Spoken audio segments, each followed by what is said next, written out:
There is a viral resume hack that has been circulating recently, and it's come up before on the internet, and it's coming up again. This viral hack is called white wording, but if you use white wording on your resume, you might find that every recruiter chucks it into the trash right away. Hey, my name is Abby, and welcome back to the Life Work Balance YouTube channel. Today I'm going to talk to you about white wording and why you should not participate in this hack.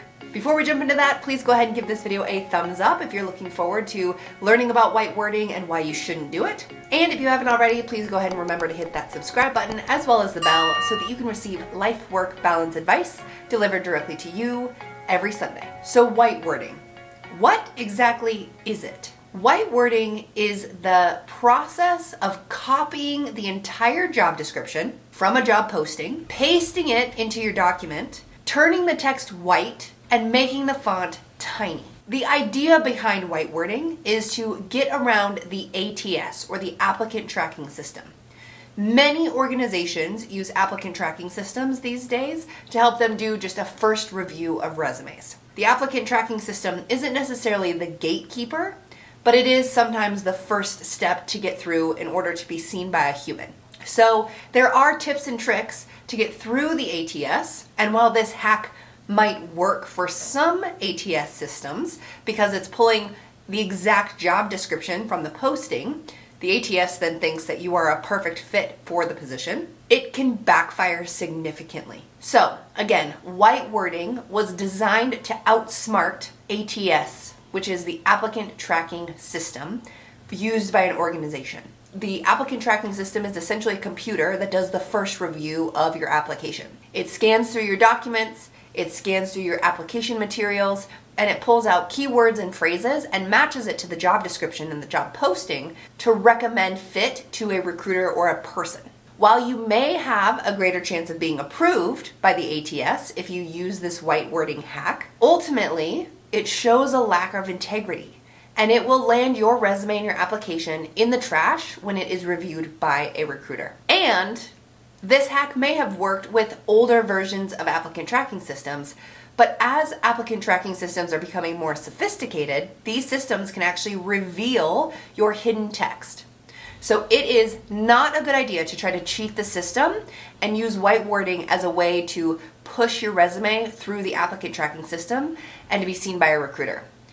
All the recruiter has to do is select all on your resume, and it will reveal hidden text boxes, tiny font, white font, all of those different things.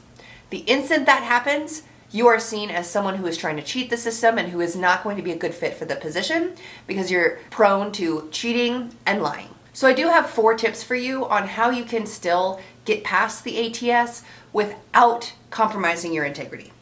So the first is to create a tailored resume. I don't know how many times I've talked about tailored resumes. In almost every industry and every single job, you should create a tailored resume.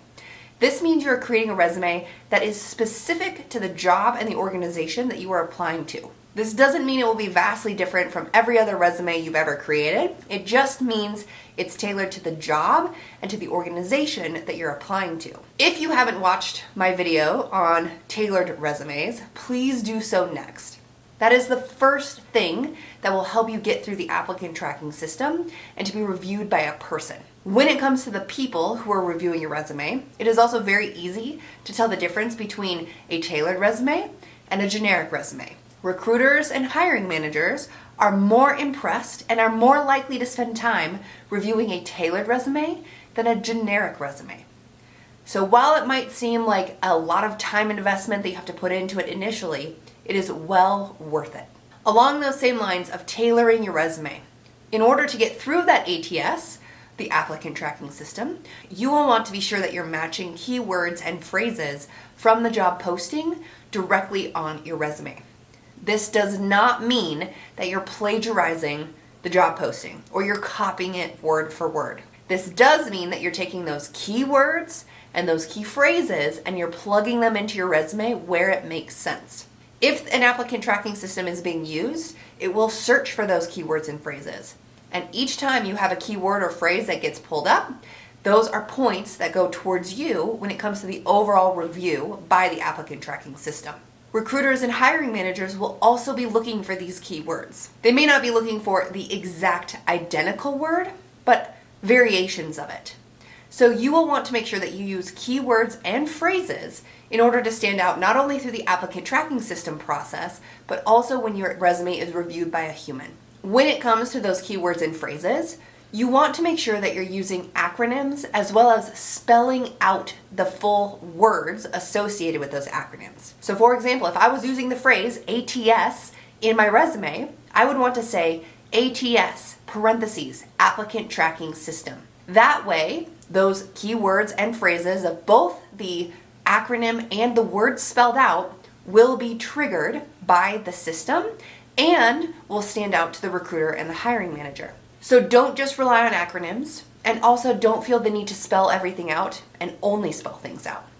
Use both. Use acronyms and use the full spelling of the acronym. And finally, quantify, quantify, quantify. What was your impact in the roles that you've held in the past?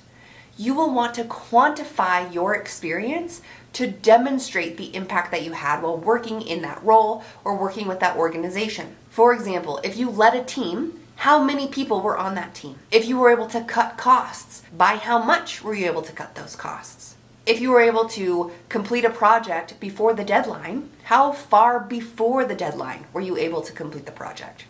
So quantify as many things on your resume as possible. Your resume is just the first step in getting through to the hiring process. Your resume can either grant you access to the next steps, which would be likely interviews, or it can deny you access to that. White wording on your resume, trying to cheat the system, trying to use a convenient hack, will backfire. You might get through a couple of ATS systems, you might get through a couple of recruiters, but if you want to put your chances of getting an interview in jeopardy, white wording is your answer.